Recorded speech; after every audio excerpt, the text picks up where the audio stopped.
Hello, everyone. You're about to get Gatsby'd while I think aloud. This is just for me to think aloud. I'm Madame Sensei. I teach Spanish, French, Japanese, and for the last 2 years I've had to take on an English language arts class. And so I need to think about it, and I'll be thinking aloud right now. If you want to help me think about this stuff, connect with me at Wayground, Minecraft Teachers Lounge, or the Minecraft Education Ambassadors, RockSem, Duolingo Educators Network, Teacher Excellence Lounge, or the World Language Teacher Lounge, or the Art in Spanish class. So, I normally teach Spanish, French, and Japanese, and I've been teaching that very well for 100 million years, and I feel like I'm really good at it at this point in my life.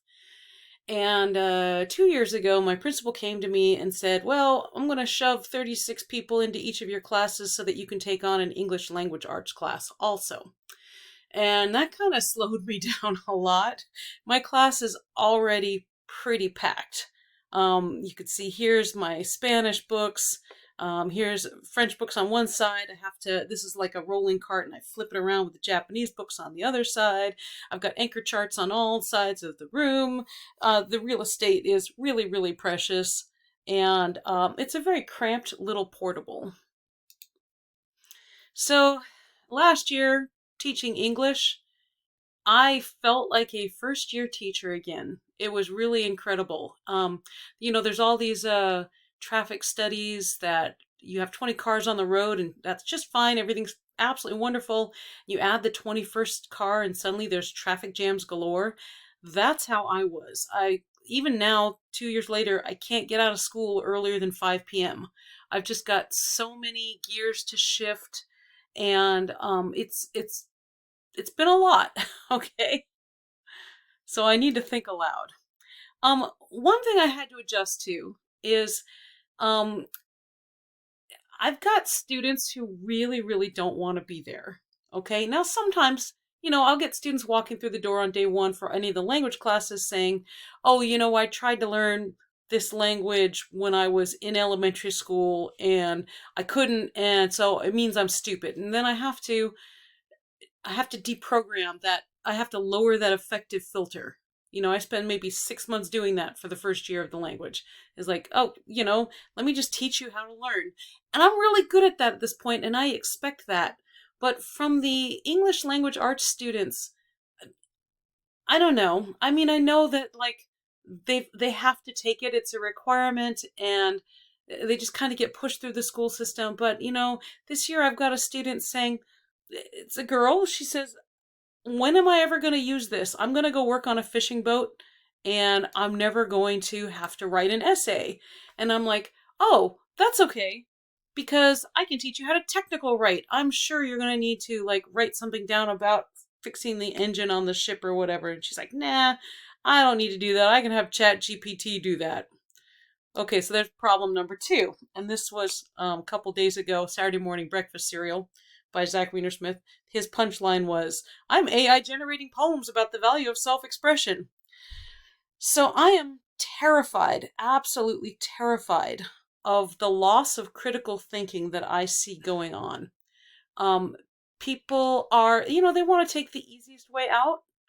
Writing an essay is hard. It takes time. It's so much easier to have ChatGPT or Copilot spit out something really boring. And I don't know, they don't understand the importance of putting two thoughts together. And so that's what I feel like my job is as a teacher, and I take it very seriously, but obviously I need some help because I'm not used to doing this. So first thing, hey, I'm going to teach English language arts. This is great. You know what? If I have to teach The Great Gatsby, I happen to know something that the young whippersnappers like. And I also really like this book, Summarization in Any Subject by Rick Romelli. And I said, aha, first thing I'm going to do is I'm going to lean into the memes that they all know and love. They all know this Gatsby meme, but they don't quite know what it's from. So I can lean into that. And so I gave them this absolutely gorgeous lesson on what is a meme, how do you write a meme, what's the history of memes, why is this important in communication? And I decided I was going to have Meme Monday, where every Monday we were just going to pick a random template and summarize whatever it was that we were working on. Okay. And I really wanted them to understand that being an English language arts class is important because learning about the arts is about creating a common language. Well, my Meme Monday just really fizzled. The students just don't understand how to summarize, and they don't really understand how to write a meme, which surprised me. And, I worked on this for like 12 weeks with them before I decided, nope, we're just not going to do it anymore because I'm having too much of a hard time trying to stop them from writing really inappropriate stuff. Okay. I didn't put any screenshots of the really inappropriate stuff here, but, they either were totally missing the point. Like, okay, this isn't a really good summarization. Let's workshop it a little bit. But while I'm working with them, students on the other side of the class are writing something kind of foul. And so it was just too much for me. I thought it was going to be fun, but it blew up in my face. As happens sometimes. That's part of teaching, right? You experiment, something fizzles, you try something new, right? One thing I do like learning. Look at that. I don't know what happened here. One thing I do like doing is inductive learning whenever we start a book. And, I'm one of 3 junior English teachers in my school. So we all have to follow the same program so that if a student switches in the middle of the semester, has to change their schedule around, they're not thrown off by, oh, this teacher's doing something completely different. Okay, so I'm the junior member of the group, even though I think I'm older than everybody there. But, they had decided beforehand what they were going to teach.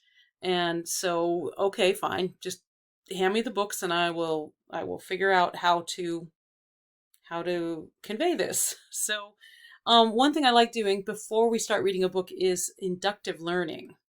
And let me walk you through that really quick. So I give the students a bunch of cards that I've cut out that have a bunch of words. And this was for a French class, but I reused the same thing because why reinvent the wheel, right? So it was for my French class. But anyway, I give them a pile of words, and then I give them a piece of paper that has a bunch of these. It's not just 2. I just zoomed in on it here. Okay, it's got 9. All right, and I want the students to basically stack the categories and name them. Okay, so I only want them in groups of 2. Maybe I'll let there be 3 if there's an uneven number of students in the room, but I don't want 4 because 4 means that 2 are just kind of coasting while the other 2 do all the discussion. Okay, and the important stuff is to get them thinking, that critical thinking part, right?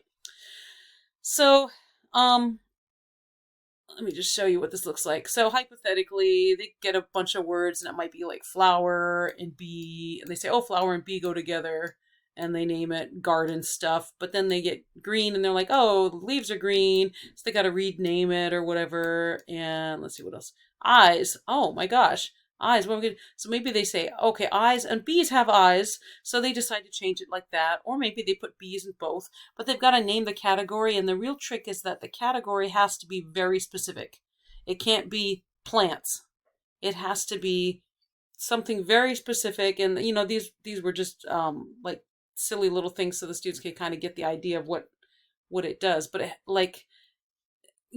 plants you are going to find in my grandma's garden is pretty darn specific. Okay, but anyway, so and I tell them they have to think flexibly. They can change their mind. That's a big thing. Letting them change their mind and pressing them to change their mind is a big deal. Telling them they can put one word into more than one group. They're kind of rigid right now. Okay, so and then after they get going, really, really pushing them to think more critically. What other things might fit in that group? Give me a more descriptive title. This one I spend a lot of time with them on. Make the title more descriptive for that group. And then, making them think about it. So that's the big thing. And then having a little gallery walk afterwards. All right.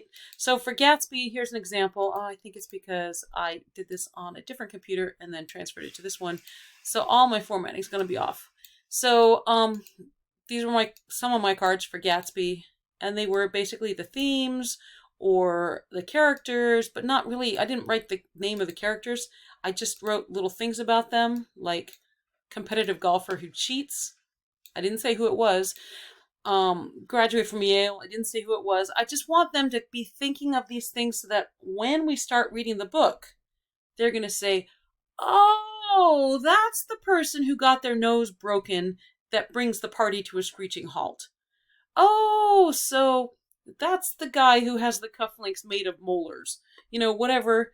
I just wanted them to like kind of prime the pump to like so that they're not caught so off guard. All right, so I'm going to pause here before I do the rest of my thinking aloud because I'm at the 10-minute mark. And I hope you join me on the next one.